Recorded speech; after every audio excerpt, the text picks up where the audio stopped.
Governor Wendell Anderson launched a plan to raise a historic ferry boat from the bottom of Lake Minnetonka.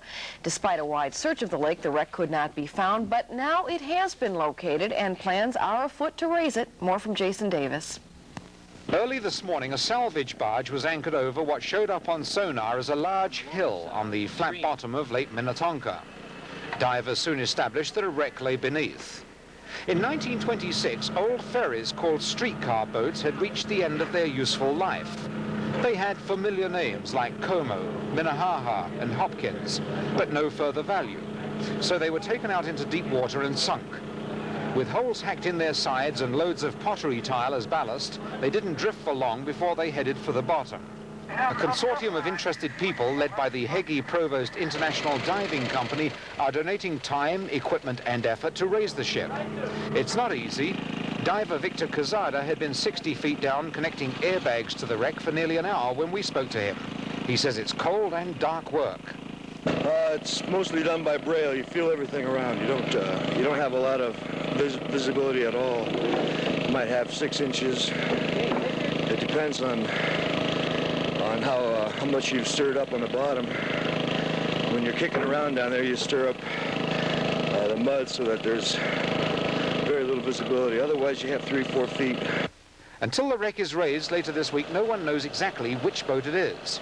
Best bet, it is the Hopkins, which last saw the light of day 75 years ago. The greatest danger these divers face is not the frigid waters at the bottom of Lake Minnetonka, but people in large powerboats that come by to see what's going on, not recognizing this flag, which means divers below, keep clear. Jason Davis, Channel 5 Eyewitness News on Lake Minnetonka. For 12 hours today, divers struggled 60 feet below the surface to place cables and 2 giant straps around the hull of what is believed to be the Como or the Hopkins. The Como and the Hopkins were 2 of 6 70-foot boats built in the late 1800s to ferry streetcar passengers around Lake Minnetonka.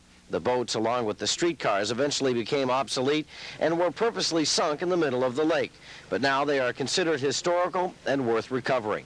To raise the boat, divers attached 6 airbags, each able to lift a ton to the bow and stern. Then 2 cranes pulled on cables and straps wrapped around the hull. At midday, the first effort to bring the ferry to the surface failed. The bow came up quickly, sending the airbags to the surface and the bow back to the bottom. Late tonight, the crane operators tried again to bring it up, but again they failed.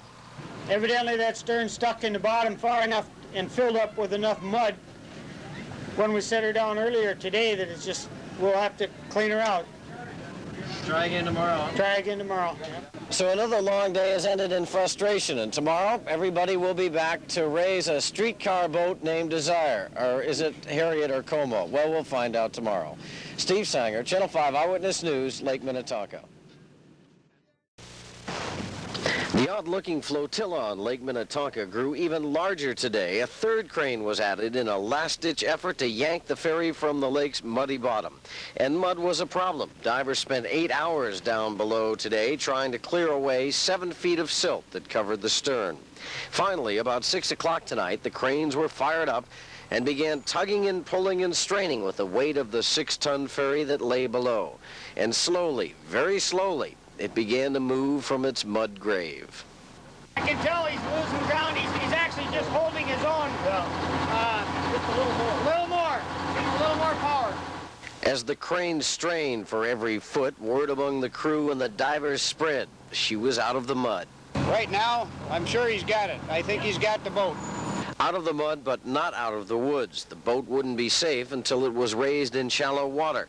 And slowly, the tugs began to drag the ferry boat to shore. And as they did, the hull began to emerge to the cheers of onlookers and the champagne toasts of the crew. Oh, no. There's the guy that started it all. That's the guy. With the bow out of the water, divers quickly tried to identify her, but too much of the paint was gone and no one could tell if it was the Como or the Harriet or the Hopkins. 3 of the 6 boats sunk in Minnetonka between 1926 and 1948. But we do know it's not the Titanic. However, it is up, which is more than we can say for the Titanic, and one of Lake Minnetonka's mysteries has been at least partially solved. Steve Sanger, Channel 5 Eyewitness News.